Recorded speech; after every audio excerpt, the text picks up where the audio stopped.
the topic Embracing the Future, Innovation and Disruption. And he is here to inspire you to innovate with his knowledge and experience. A very few words about him. Mr. Subish Ram, the Director GDS Automation at EY GDS Trivandrum, was leading the automation for the Enablement services in automation, central and was involved in setup and implementation of RPA team at the Global Delivery Services GDS. He joined EY in 2006 and have played multiple roles in IT services before being involved with the RPA team in GDS. He holds a bachelor's in electrical electronics engineering and a master's in business administration, that is in operations management. His key skills include robotic process automation, IT infrastructure management process, engineering or mapping, and in various other fields. Prior to EY, he was leading a team of a Fortune 5 US clients to define their service and strategic objectives for their service centers to develop world-class delivery to the customer. Today's session is co-hosted by College of Applied Science Kamarasheri IEDC. A special thanks to the IEDC teammates and the Nodal Officer, Mr. Dinesh Kumar CP sir. Inspire2Innvote is conceived to engage the student community during this lockdown period. Any interested individual can attend this session. Every day will be a 40-minute knowledge-packed interactive session. Key speakers, including startup founders, academicians, and industry leaders, will share their knowledge and experience. The webinar scheduled today will be a 40-minute session. You can type your questions in the Q&A on the left side of the screen. Also, those who are interested in asking questions directly, we can raise hand. We can ask questions by a raise hand feature by clicking on the button. We will allow you to talk. So I would request each of you to take this as an opportunity to connect with him and make the most out of this session. I would like to formally invite Subish Ram to take over the session. Over to you, sir. Thank you, Srikuti. Thank you for that elaborate introduction. Good evening, all. Pleasure to be here with the KSUM, and then pleasure to be participating in one of the sessions with you. So just checking if my audio is clear and you're all able to hear me and also see the screen that I'm presenting on my laptop. I hope it is clear and you can see my screen as well. With that, let's get started with the session. So the topic that we're going to try and cover is about innovation and disruption and how that is the future. And as you see the title here, which is talking about embracing the future. And as you heard Sri speak about me, I work for EY. I lead the automation practice for one of EY's internal functions. And this is what we've been doing for the last 4 years, trying to embrace the future, keep innovating so we are able to handle the disruption more effectively. So as we get started, I just wanted to bring this view here, which is from the World Economic Forum about 4 years back, where they're talking about how the human race is standing on what is called the brink of a technology revolution that is altering the way that we live, work, and also relate to one another. So it is just not the work that we all do that is getting impacted. It is the way we live as individuals, as members of the society and citizens of this country. So all of that is going through dynamic tectonic shift. And that is what we'll try and cover over the next few slides here. And as you heard Sri say, let's keep this interactive. We want to give you enough time so we can discuss about some of these topics that I'm going to talk through. And also, if you have any questions, you want to hear more real life examples, I'll try and cover as much as possible. Some of the things that we'll talk through are technologies and activities that we are engaged in as an industry, engaged in as a firm, for example, EY. And some of these things are a little futuristic in terms of what would happen with the way the technology is changing. So please feel free to interject, ask a question. I may not be able to see the hands being raised because I'm presenting on the screen, but I'll request the other coordinators on the call to help me if there are any questions. So let's get going. So the whole concept that I want to try and bring here today from a disruption and innovation perspective is around digital, right? So you're seeing disruption in every field of or every walk of life, but we'll talk more about the digital disruption and how that is changing the industry that we live and work in. So before we go there, let's go a few hundred years back to see how the whole disruption has impacted every sphere of industry, not just today, but a few hundred years back itself, right? From the first industrial revolution, you might have heard about it, studied about it in your school, about how the mechanical revolution changed the way engines are operated, how the whole concept around engines and the mechanical capability came into play to move a human-intensive workforce into relying more on engines and less on the human power, right, the manpower. So that was the first industrial revolution, as you may know. And the second one was more about electricity, right? So the mechanical engines gave way to more electric-powered engines, which means that was a major revolution where you had much more powerful devices and equipments coming into the play and running our factories those days, right? Factories and engines and other devices. And the third one was more of the we call it the Industry 3.0, which was you had technology coming into the play from a programming perspective in the mid or the late 1900s, and you could program devices, you could program factories, you could program mechanical arms or electrical arms in factories to manufacture on a mass without having people to stand there and oversee. So that was basically the third. And where we are is the fourth. That's what the industry says. We are in the fourth industrial revolution, where every single device, every single piece of equipment that we use today are all connected.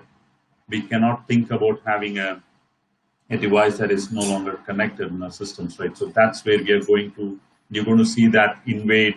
It's already invaded the workplace, how we work and live. It's going to invade our homes. It's already being done in some parts of the world, and it's going to invade every field of space that we live in today.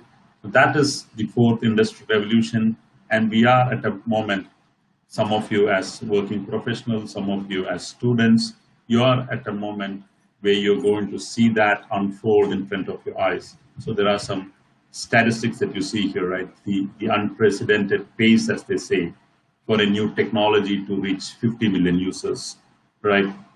So those are some major tectonic shifts that you're going to see here. So the fourth industrial revolution would also mean that the kind of labor, the workforce, the think tank that we need in the industry are dramatically different, right? So we needed people in the 1700s and 1800s, strong men and women to move our factories, work on our equipments and devices. In the 1900s, you needed strong people who could program our microprocessors, then the computers, and then make these devices work. Today, I think the shift is going into people who can connect devices, build more automation, create more intelligent systems. Technologies like that are evolving. So that's the ask of the industry is changing from what it used to be to where we are right now. So that's a major shift that you're going to see. And then how this industry consumes the whole skills in the market is another big change. So it's a fundamental shift in how our education systems have to work, what trainings we provide to our manpower, and how even people who are employed today are working will have to upskill, reskill, repurpose them to be able to handle the mega disruptions that are coming away. So you have some examples on the screen here talking about how some of the major companies are seeing major disruptions in how their workforce, the demand from their customers are changing. Right, and then who's going to be successful here? That's the next question, right? So it is disruption everywhere, every space, every walk of life that we work in is going to change. So who's going to get disrupted, and which are the groups that are going to make the most of it? I think the answer to that is pretty straightforward. You're already aware of it. These are organizations, individuals, groups that seize the initiative, right? Adopt the technology, learn to use it, learn to build it, learn to work with it. So that's the workforce, that's the student community, that's the organization that's going to survive the disruption. So Uber came in, that's a well-known story, you would have heard this 100 times probably. Uber came in without one single car, with just an app and aggregator service, and disrupted the whole taxi industry across the globe. They don't have a car, they didn't buy even one car is what they say, right? So without a single cab or a car, they've disrupted the entire taxi industry globally. Airbnb, they don't own one building, right, as a hotel, but they're the largest chain of hotels in the world today. So it is not about ownership, it is about how you bring technology, you meet this demand with a supply that is in duty. So those are organizations that's going to change the world, the way we work in. And every single organization, big or small, right from the Fortune 5, 10, 100, all those companies are now looking hard at what they should do, how they should look at their business model, what should they change from a strategy, well, how should their marketing be, how should their operation supply chain be. Every aspect of these companies will have to change to be able to live through this world disruption. That's the big shift that we are seeing. Now, what is exponential increase? Let's quickly have a look at that. So I have some examples here which talks about how much time did it take for some of these technologies to reach 1 million users, right? How much time did it take for a radio to reach 1 million users? It took 38 years, and this was like about 100 years back, or little lesser. Television took 13 years. The internet, they say, it took about 4 years. And you see the last one there, the apps that are built on iPhones, the good ones, on an average, they say it takes only 9 months to get to 1 billion people. So that's this exponential rate at which the technology keeps getting propagated to the users, and how users get adapted to the new technology. So that means the time to think and act is really very less. Before you thought about a new product, before you thought about a new solution, there's already someone somewhere in the world who's already built it, is already trying to deliver it, and in a few weeks' time, it has already reached 1 million users. So that's the pace of change that we have to confront and work with. So what does that, where does that leave us with, right? So the opportunity in this is being able to identify unique propositions, unique skills, unique technologies that we are able to build fast, build quick, build cheap, and then ensure that it reaches the maximum customer base. So that's the window of opportunity that all of us have. Now, going back to the whole evolution, as disruption happens and as innovation happens, we need to understand what has been disrupted in the past and what is coming for us in the future. So there are 4 terms that the technology industry uses today, and I said earlier, we call ourselves in Industry 4.0, which is the Internet-enabled factory, the Internet of Things, the connected world. But every 100 years, there's been a disruption that has changed how the industry operates and how the whole workforce operates. So we spoke about the example of steam power, and then the whole assembly line, and then the automation using factory automation, basically. And here we are in a world where we are talking about AI, ML, not just in the labs, but in real life scenario. AI, ML, or internet-enabled technology, IoT, are all not in the labs anymore, but right here in front of us in the organizations that we work in or will work in the future. So let's go a little deeper into how do we differentiate what is invention and how do you innovate from an invention, right? So in a layman's language, any new technology which never existed before, and there is an effort and investment involved in building that technology. That's what is typically defined as invention. So there are some examples that I put here. One of which is the GUI. Most of you would have heard this concept of the graphical user interface, where on a Windows or a Mac or any screen set you have, there are the GUIs. So GUIs has been one of the biggest path-breaking inventions that we had in our lifetimes. So who has innovated using the GUIs? The best example that we can quote is Apple, right? The whole paradigm shift that they brought in by changing how a GUI looks and how you make it more intuitive for the user, how you take that whole GUI, repurpose it in a way where the user experience changes. That's innovation. So there are hundreds of examples like that where an invention which takes probably many years and a lot of funding, a lot of investment to invent something. The innovation part of it is you take that invention and then you add your layer to that. You understand what your customer's problem is, you understand what the demand from the industry is, and then you bring innovation into that. And that's where the difference is, right? That's where the difference is between an Uber and any other taxi hailing app. That's the difference between an Airbnb and any other hotel aggregator app. You are innovating and you're taking the whole service to the customer.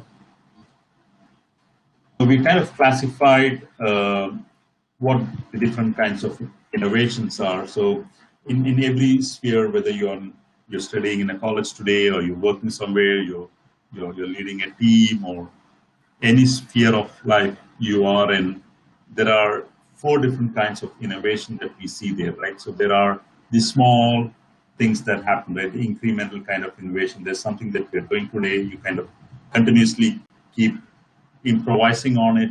That's typically called the incremental innovation. And then within that space, you get to a point where you completely disrupt the whole space around it and you innovate something totally new. It's called the disruptive innovation. And then there are the architectural and the radical innovation. Architectural innovation could be the foundations of how some of these things are done today would change. For example, it is moving from a car into an autonomous car, right? So autonomous car would mean the concept of car is no longer a vehicle that takes you from A to B. The concept of car has moved from being a automobile into an application. So that's an architectural innovation for some of us. We look at it.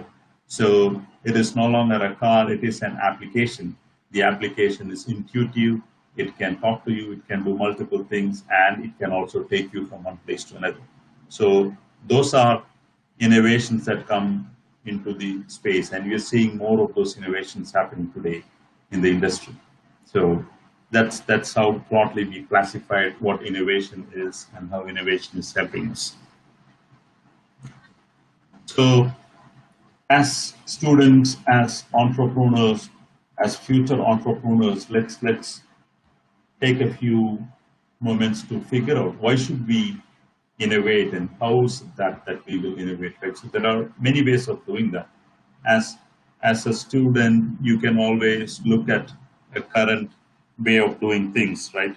And think, why should it be like this? Why can't it be some other way? So there is always a question that we keep asking. We challenge the status quo. We try and bring more efficiency. We add more value. We bring our intelligence into that. And sometimes we pick up an idea or a concept from somewhere else, and then we improvise and add more to it. So there are many ways of how you can innovate, right? So I've just listed out a few things here.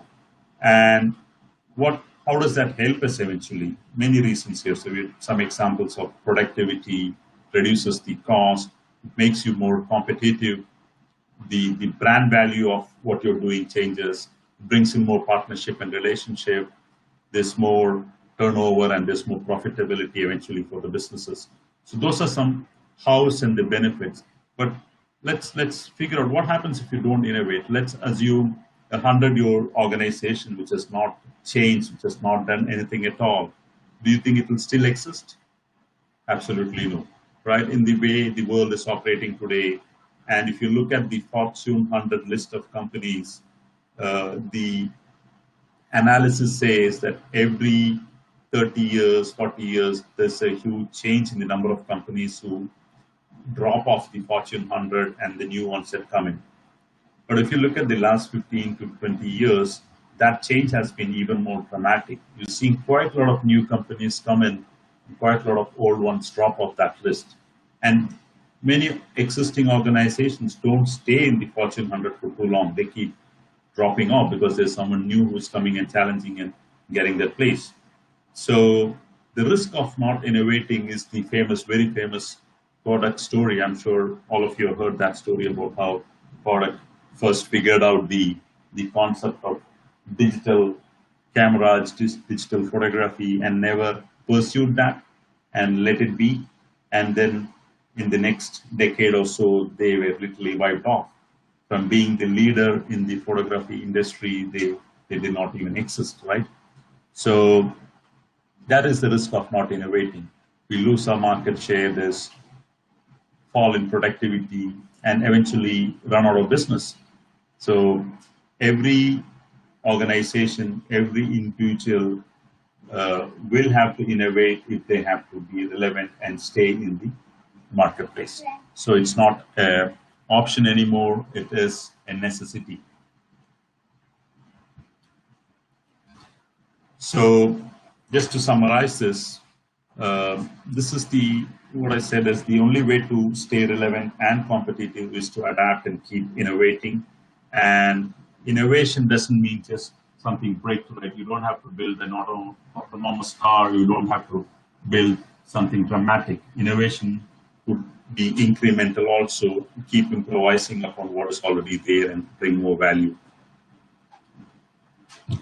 So I have some quotes here from some of the famous inventors who eventually innovated and brought in tectonic change in the way we live and work today. Right. So from here on, what we're going to try and cover is I just picked up three major concepts from our experience working in EY and also from a megatrend perspective. You understand the concept of megatrends, right? There are trends in the industry, and then the industry always picks up some megatrends, which are major things that happens and will change the working world. So we picked up three megatrends here where I thought I'll go a little deep into it and see and talk about it. And if there's anything that you want to discuss or ask, feel free to. So one is the concept of data. I think all of us have been hearing this. Data, they say, is the new oil. Data, they say, is the new gold. So data has been spoken about more than any other thing in the technology industry. So that's one concept that we'll cover a little bit more in detail. The second part is the automation. The automation, not as you see in the factories, but more of intelligent automation using AI, blockchain, ML kind of technologies, which is going to change again in the way the organizations work and operate. The third important concept is 5G, which is still a little ahead of where we are right now, but many of the nations across the globe are already trying to test it and see how 5G works. But that is another mega trend that we think will change dramatically how technology is enabled on the hands of the user or hands of the citizen, as we call it. So those are three trends that we will very briefly look through and talk about. So from a digital enterprise and a transformation perspective, this is the result from a survey that was done among some of the top CXOs within multiple organizations. So we were asking them what do they think will be the biggest disruption for them, what could be the reason. So you see quite a lot of examples, but disruptive competition is the highest, that most felt in terms of what's going to be disrupting them, and why digital transformation is needed for these enterprises. Now, getting into the data element, these are the 5 elements of data that are getting revolutionized. Every company worth its name in the world today are going behind the data, right? That's available. And you're hearing quite a lot of news, scandals, and issues around data, even in the state that we are in. So data will determine who is powerful, who has the control, who has more business, who has more intelligence. So it makes it the centerpiece of everything around human race, right? Every single click that you do, every single site that you browse, every single purchase that you make online, all of that is tagged, and that is valuable data. So the whole data paradigm will be the game changer for organizations. So we're going to see huge investments being made on data, how data is processed, how data can be synthesized, the architecture around it. So it's quite a lot of demand for people with data abilities, right? So you're seeing a lot of colleges, a lot of institutes mushrooming and training employees from existing organizations or into the new grads or the undergrads who are coming out to be able to handle and work on data. So that will be one big catalyst for growth. So I've just put some examples here on how data is getting used, right? From a historical data perspective, you get information, you synthesize that, and then based on historical information, you're able to make future prediction to say, this is what will happen. And from there, you're also able to go and tell someone, if you did this, this is what will happen. And then also give you best case recommendation. These are the 3 options that you have for you to take. For example, if I am the chief marketing officer and I'm seeing that the sales of my product is going on these lines, it gives me historical data. This is the region where you are making max amount of sale, and this is the trending, and this is how much sales will happen. Plus, if you do these things, your sales will improve. So that's what we call the descriptive, predictive, and the prescriptive part of analytics. So data, again, helps make those things happen. Right, we'll move on to the next slide in just for time. The second concept is about automation. So you're going to hear this word as students, as employees, as individuals or groups who will run and manage startups. Intelligent automation, leveraging intelligent automation will be one big game changer for every single element, be it in healthcare, be it in the travel transportation industry, leisure, tourism, IT, services, healthcare, anything, right? Anything that you look at, the intelligence with the data that you have on what we spoke about and how you synthesize that data using technologies like AI and ML will be a game changer. The better you are able to use this, the more successful organizations will become. So that's the second element. And I put some concepts around here which talks about how intelligent automation works. You've heard about some of these things already, like machine learning, artificial intelligence, machine vision, we call it computer vision sometimes, conversational technologies. You're already interacting with chatbots on many websites that you go to try to book a ticket now. It's a chatbot that's actually helping you book that. And then language processing engines. It is able to intelligently understand what you're saying and then give you the right response back. So all of that is in the whole family of intelligent automation. That's another big tectonic game changer. So there is some statistics around here on how the whole intelligent automation industry will work out. So they're talking about over $2.9 billion in the RPA market itself. RPA, some of you might know, is the robotic process automation. It's a technology that mimics human users and then does all the transaction just like a human would do on a computer screen. Many organizations, especially the back offices, BPOs, have adopted RPA and are deploying this in large scale. So EY itself has a few hundred RPA bots doing most of the back office process. And then the AI-enabled automation is talking about 9 trillion worth of business. So huge numbers here, huge revenue being projected. So that's definitely an industry to watch out for. That's definitely an industry if you are planning to get into an organization to work for, or if you want to start up something, or you want to invest in an organization. Wherever there is investment and effort being made on intelligent automation, that's definitely a bet worth taking. That's what the industry is talking about. The third one, although a little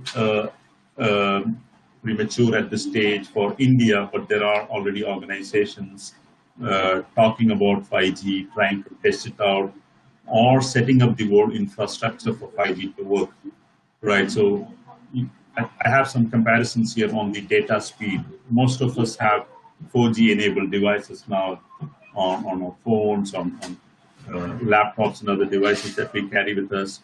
But the speed that 5G brings in is mentioned here on an approximate rate. It's about 50 times faster than 4G. Imagine what you can do with that. It is not just about browsing, downloading, watching movies. All of that, I think, works really well on 4G. It's much beyond that. It is about IoT. It is about connecting everything onto the internet and everything being able to talk to everything else instantaneously, right? Your car is talking to your house is talking to your families are talking to their families. So every single piece of device connected to the internet in this world are talking to each other and intelligently helping us make the right decisions, helping us move the right way forward, and accelerating the human success story. So those are dramatic shifts that we're going to see with when 5G comes into the picture, right? There are already controversies around what 5G can do or not. But what happens with most of these technologies is there is always an initial reluctance, pushback. Eventually, technology wins. Human race figures out that technology will be adopted, will be implemented, overcoming all the challenges and pushbacks that are there. So that's where we are headed to from a 5G perspective. So the whole wireless technology will change, and the way we are connected, the ecosystem around IoT, which is the Internet of Technologies, will change. All of that is what 5G will bring into the picture. This is my last slide before we stop and see if you have any questions, anything else that we need to do. So we ask for you as we close today evening is to be flexible, one, because some of these technologies will definitely move us out of our comfort zones, right? Move us out of how we are used to certain things. At some point, it may look like an invasion of our privacy, it may look like a breach of trust, things like that, but technology overcomes everything and it keeps improvising and improving itself, right? So we should be flexible, learn, and adapt as this technology comes into play. And the smart ones will always figure out new ways of using this technology and making the best use of it, right? There will always be some percentage outside on the periphery who are misusing this or doing it the wrong way. But the organization as a whole, or the community as a whole, or human race as a whole will always learn, adapt, and make the best use of this technology. So as the startup community, as a student community, no matter what field you take, right, you could be in the field of arts, you could be in the field of medicine, you could do law, irrespective of what field you are. You don't necessarily have to be in the technology or the IT industry. Irrespective of what field you are in, technology will change how we work and live, right? So we're seeing lawyers in the US being displaced large scale because automation is available. You don't need to go to a lawyer. Lawyer doesn't need to look at thousands of law books to figure out an answer. A bot is doing that, right? Likewise, healthcare workers, right? You can do 50-60% of the treatment. The diagnosis with technology and then go to a doctor. So every sphere of work will change as technology improves, and human race will go and do more artistic, intrinsic, human value-added stuff. That's where we will invest our minds in, invest our energies in. The technology will do the rest of it for us. With that, I will close the slides and see if you have any questions, anything that you want to ask me. Hi, Subish. Hi. Thank you for the interesting and informative session. So we have got some questions here in the Q&A section. So I'll help you with that. Sure. First question we got is like, what is the extent of relevance of automation in post-COVID era? So that's a Very good question. Very good. So the COVID era, what it has shown to us is, I can speak from the IT industry perspective. In a week's time, literally 95 to 100% of the IT employees had to go remote, right? The offices were shut down. People had to go back into their homes and be able to connect. And at the same time, the disruption from an IT support perspective was very minimal, because automation and adoption of technology helped these companies to stay afloat, right? So they had VPNs, they could connect. And then the customer care centers, if you see, almost all of them had chatbots, IVRs. All of this is automation. Automation is just not AI and ML, right? So you enable something to work through technology. So you call a call center, there's an IVR, or there's a chatbot in the call center, you are able to interface. So 70-80% of the volumes were handled even with very minimal human presence to handle those things. So automation will become more and more relevant. Organizations across the globe realize that the mission critical things where they need to have, for example, if you are in let's say the telecom industry, you need to have these telecom devices running, right? You just cannot expect people to come into the data centers and keep them running. So automation will be adopted by these companies large scale, and they will ensure that the mission critical systems will run even when people are not able to come and attend to that. So I think that will be a big learning and an opportunity for the industry. So we have another question. Like the current scenario, that is COVID-19, will affect innovations coming in future.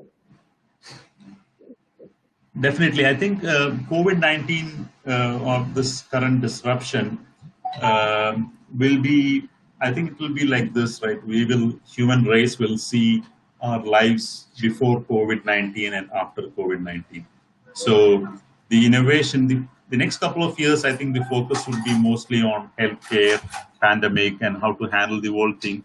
But beyond that, I think there will be quite a lot of innovation that will look at how do you, for example, travel. Most of the business travel will not happen for a year or even more. So how can you still do business without traveling? So why were hundreds and thousands of executives traveling across the globe and making business deals, meeting clients? So how can you still make those things happen? So technology will have to come in and play a much more intuitive role. How can you do board meetings? How can you do virtual team meetings? All of that, it's already there in some form, right? Using technologies like what we're using today, Zoho, Zoom, Teams, Skype. But how do you make it more intuitive? How do you bring the customer and the provider together? So technology will have to really dramatically improve to cater to the downside of it, right? With lack of travel, lack of face-to-face collaboration, some of examples, right? So you have to have social distancing. How do you, for example, you're seeing this app to stop the spread of the virus or keep tracking people. So all of those will be the new things that will keep coming to the picture. Thank you, sir. Thank you for the answer. And we have another question is, so can you please advise a better platform to learn data analysis? Right. So data analysis, if you want to do a formal learning, there are many institutes which can do virtually, like the Great Lakes Institute. There's a good one in Bangalore, where we had some of our folks from UA also join, and you can do a virtual session. They run this on weekends also. Or if you want to do generic courses, there are institutes like online training academies like Udemy is one good place where you can do quite a lot of self-learning on data analysis.